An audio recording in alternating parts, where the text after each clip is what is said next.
So when building a pond for turtles, there's a couple things you want to think about. What type of areas do they live in the wild? They're always basking on logs, they're basking on rocks. Creating them a basking rock was really, really important. What's your feeling about the pond right now? I love it. It turned out way better than I thought it was. I love the natural look to it. You guys incorporate the logs and the wood in there. It looks like it's been existing here for years.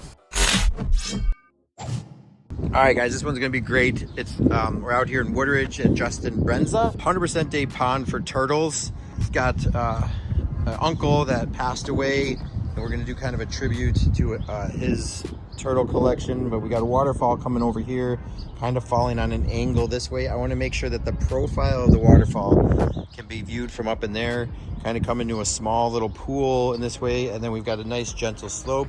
We'll get some Babbly Brook type waterfalls. We're gonna do the Peekaboo Bridge with just some slate. We've got this stuff back at the office.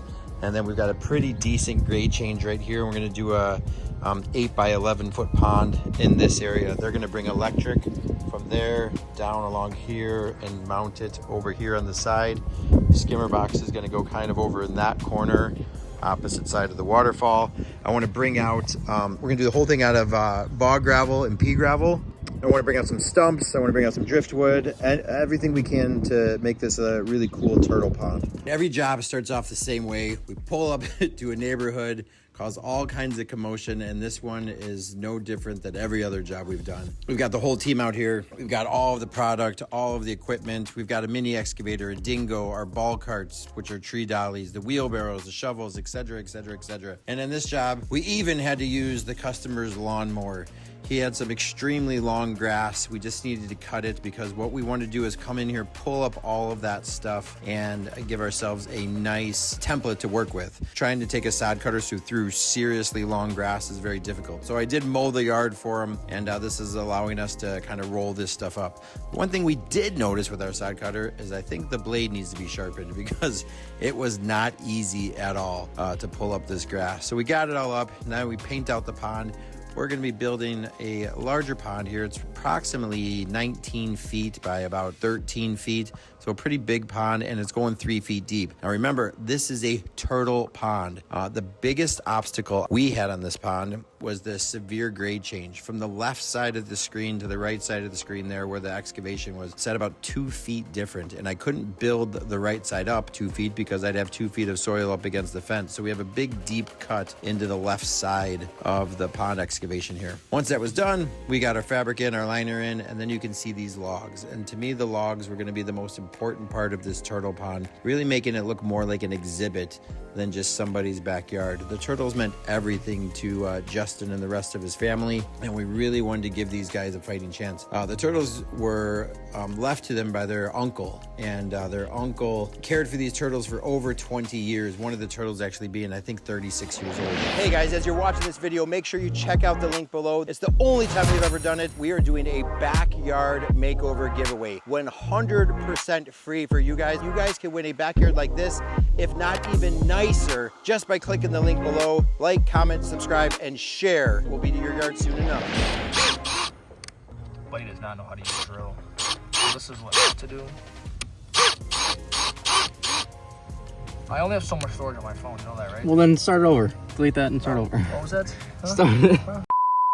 Here's a little trick. We actually take the fabric, screw it to the wood. So if I'm gonna put wood down in the bottom of a pond, of course it's gonna float to the surface. But if I attach that wood to some of our geotextile fabric and then weight that fabric down with a bunch of boulders, rock, and gravel, it'll hold all those pieces in place and I don't worry about it floating up later. So here we are just digging things out, finishing edges, carving in spots for more logs to fit. One of the challenging parts of doing a small pond, the width, the girth of the rocks takes up so much of the real estate. So you're stacking boulders very, very steep, very, very quick. And it's extremely time consuming. Here we are setting more of a destination boulder, a sun basking rock for the turtles. The sunniest part of the yard, as we watched throughout the day, was right where that big flat rock was being set. and those turtles definitely need an area to bask. And there's 11 of them coming in, so we needed a pretty big basking stone. You can see some of that driftwood being set in there, still continuing to finish up some edges. Running some plumbing, never the sexy part of the job, but a very, very necessary part of the job, and one of the parts of the job that you can screw up pretty easy. Andrew's excited about doing the plumbing. Did his little dance. The plumbing is important because if I'm using a pump that does hypothetically 5,000 gallons of water per hour and I try to run it through a 1-inch line, the pump will never produce that 5,000 gallons per hour.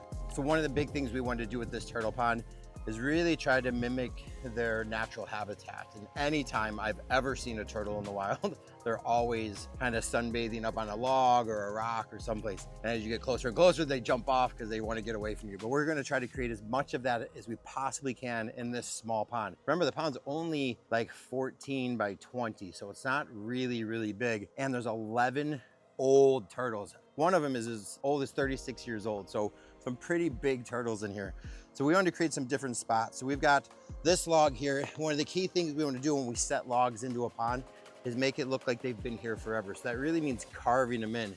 And so Chris did a fantastic job kind of finishing off this edge, but also setting the water level. So if I go off my skimmer box, we always know that the water level on the skimmer box is just below this opening here. So if I take my level, I've got a big 6-foot level, or I could use my zip level over here. I put this where the water level sits on the skimmer box, bring it over to here, and it shows water level coming right into about this area here. So those turtles will come all the way up onto this log here. They're gonna come up onto this log here.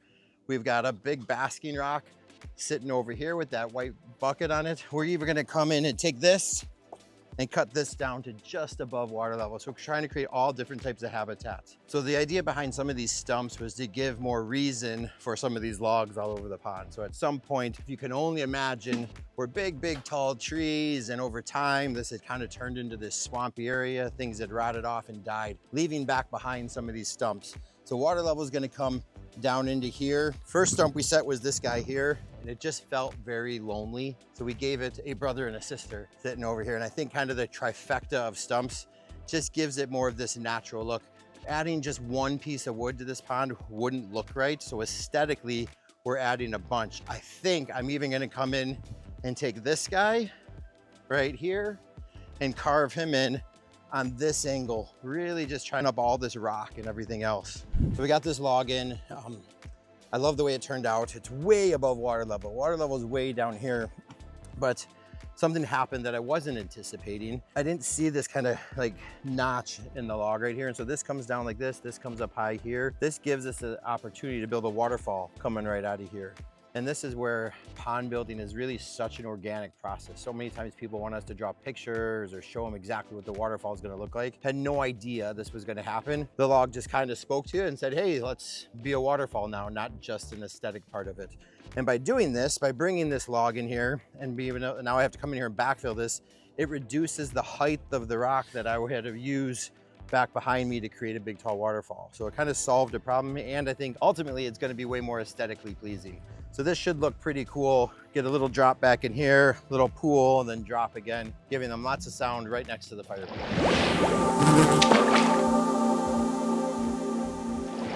All right, so now I just got to dig all this out. I think besides the giant grade change in the yard, the other big obstacle was that giant silver maple sitting off in the left corner there next to the machine. Every scoop was an enormous amount of roots. And normally I'd feel a little concerned about digging up some of those roots, but silver maples are literally weed trees, and you could almost put a moat around the thing and not kill it.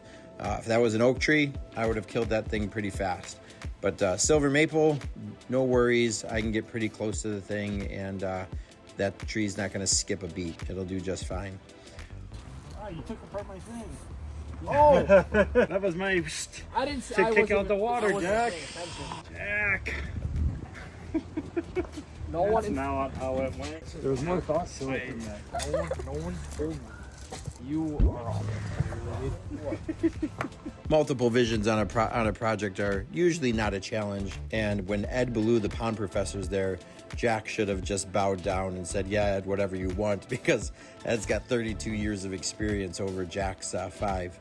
But what you can see, they're working together really, really well. They're working on the waterfall in the stream, which is gonna be another one of my favorite parts of the project. And you guys can tell that on every project I say, I like this, I like that, this is gonna be my favorite, but wait till you see this Babbly Brook waterfall that Ed and Jack had put together. We rinsed down the entire pond. I wanted to clean all the dust off the rocks before we added the sand. We're doing a sand bottom on this pond. That is because we're building it for turtles. So we're gonna go a little bit thicker than we normally like to go with gravel on the bottom. That was just for the winter time. He plans to overwinter these turtles. And to do so, they would need to have a little bit of a bedding layer so that way they can kind of dig in like they do in nature, nestle where it's nice, where it's a little bit warmer than on the surface. So we have a couple buckets of sand that we're gonna throw on the bottom, and we threw some concrete cloth down there for some cheap insurance. We had some extra left over, and in case they just dig around, that way they won't harm the liner. Yeah, super important. These turtles have been kept outside their entire lives, and we're able to hibernate easily into a pile of mud and guck in the bottom,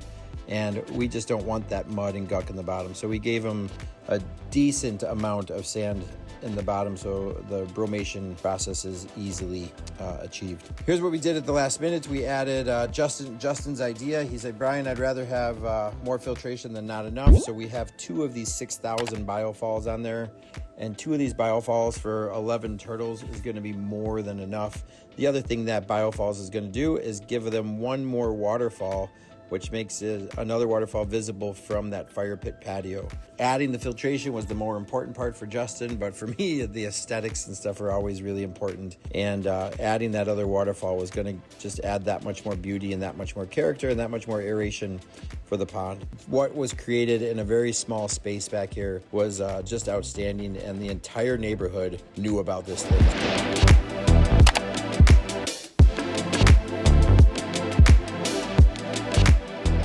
So this is about as typical of a suburban backyard as you can get. You've got the white fence. You'd call it a postage stamp backyard, but when we get on the other side of this, it's everything but a postage stamp.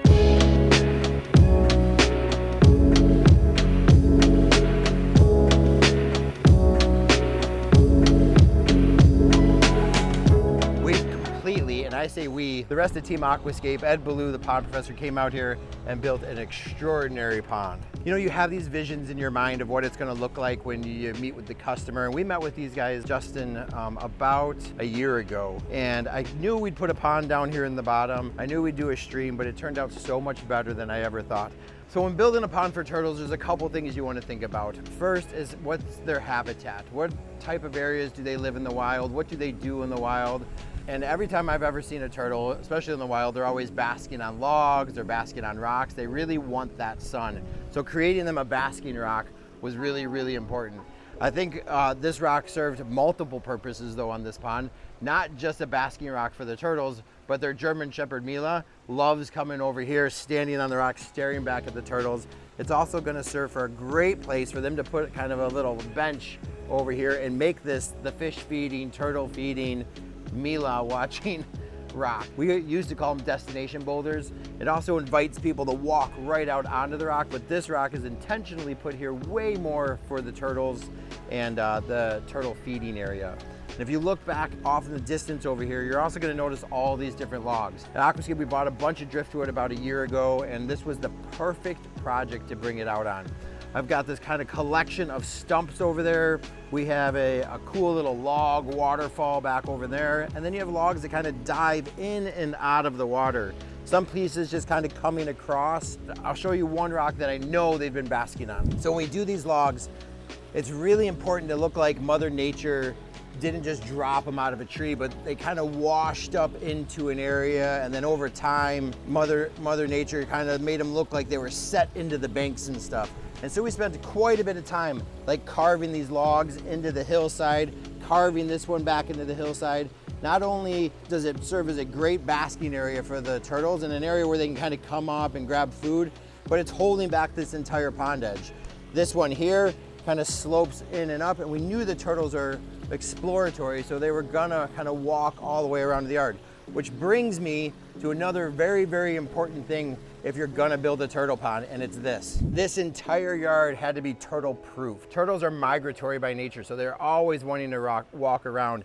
And if this fence didn't have this chicken wire fencing, this steel fencing all the way around, the turtles would explore up to this area, crawl underneath the fence, and then disappear. And so Justin and his brother and his mom spent a great deal of time turtle proofing this yard, which was really step one before we even got in here and did our magic over here. For me, it's always really important that there's also some design to the whole thing. And so I want to make sure that it's still usable. And you can see Justin, his mom, his brother sitting back over there talking with Mary. It's exactly what I wanted to have happen. So we have this stream that kind of comes across with some stepping stones that lead to a destination area over there. I want the thing visible from multiple viewing areas. So not just visible from inside the house, not just visible from right here by the fish feeding, frog feeding, turtle feeding rock, but also an area where the whole family can kind of sit out and enjoy it. And that's why we built the Babbly Brook stream over there. So we've got this great Babbly Brook stream that you would never see from the house, but once you've crossed the bridge, you really get to see it. So let's take you up there because it's a really cool looking stream. So you'd come down off their deck and they've got this great elevated deck that overlooks the entire pond, windows that kind of overlook the pond, and then you see the stepping stones. And the stepping stones are fed by a pathway that comes this way, you come across, and then when you get here, you really appreciate this Babbly Brook waterfall. And I think what I like so much about the waterfall is the top of the waterfall is no higher than maybe about 15, 16 inches high. And look at how much action we get with that little waterfall coming down in through there. A nice big berm supports everything, so it looks like it comes out of a natural hillside. Of course, we took all the dirt, excavated soil from the pond, flipped it over here, added some good soil, and now they've already come in here and started planting everything. This pond is gonna be one of those ponds where every year is just gonna get better and better. And I think because of the turtles and their love for nature, you know that they're gonna be out here making sure it's perfect all the time. You guys, we have a rare opportunity to go speak with the homeowners. You guys wanna see what they think of it? Come on. So Justin, first, thanks so much for letting us do this. This was so much fun for us. We don't always get to build turtle ponds, and I knew you wanted some pet turtles, but really, I think I found out how passionate you were about the turtles as you slowly kept making the project bigger and bigger and bigger. And that happens with a lot of people. I think you're at your max though. We can't really go any bigger. Yeah. I don't see room to go to the left, to the right, further in the yard. What's your feeling about the pond right now? I love it. It turned out way better than I thought it was. I love the natural look to it. You guys incorporate the logs and the wood in there. It looks like it's been existing here for years. You guys both asked me what I thought of it, if it exceeded my expectations. And one of my goals is always to exceed my expectations. So every pond should get better and better than the last pond you built. And this pond is just that. I love it so much more. And I think a lot of that though had to do with you. And if you weren't pushing us to say, hey Brian, can you go like just another foot this way or maybe one more foot this way? Yeah. I really want the pond to be 3 feet deep.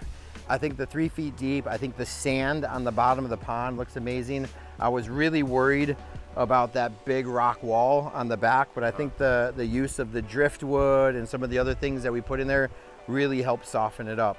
I know your mom was extremely excited about it too. Mom, what do you think of the pond? I love it. I actually cried when we released them. See how happy they were. And the turtle's been living where? For months now. Yeah, they were at her house because she was able to babysit them while I was at work, and they were just like in little kiddie pools for most of summer. So going from the pools to this, it's probably It's Disneyland. Yeah. It's Disneyland for turtles is what it is. You guys actually worked your butts off too, like for turtle proofing the entire yard, pulling down fence panels, getting the permits and everything wasn't easy. The city of Woodridge was kind of like, you're doing what? Yeah. Right? I don't think they get too many pond projects. No. Here, And every neighbor possible was curious on what was going on. In fact, you had to put up a temporary fence to try to keep people out a little bit. Yep, we had a few people walk through the open fence when you guys were building it, and just to check it out. And you have a pond party coming in 2 weeks? About 2 weeks. A pond party in 2 weeks, and they're gonna have to put up another do not enter sign because everybody's gonna wanna come over and see this. I always say when you build a pond in a neighborhood, you get to know your neighbors really well, and it doesn't matter if you've lived in that neighborhood for 20 years or not. Everybody's curious, especially when all those boulders show up and we're coming in and out of the fence with machines and those little dingoes and everything else. It's truly spectacular. You can tell which ponds are gonna look better year after year after year, not by anything we did, but the way you guys are involved with it. And you guys are true now pond hobbyists. And what you've done in the matter of a couple weeks since we finished is amazing. And I know every minute of free time you guys have, you'll probably be out here tinkering with it that much more, which means it's just gonna be that much better. We'll have to come back and do a review on this pond in a couple years, because it's definitely gonna transform as all the plants move in, and maybe turtles will even have some babies. Yeah, they might be nesting. We'll call you Grandpa Justin.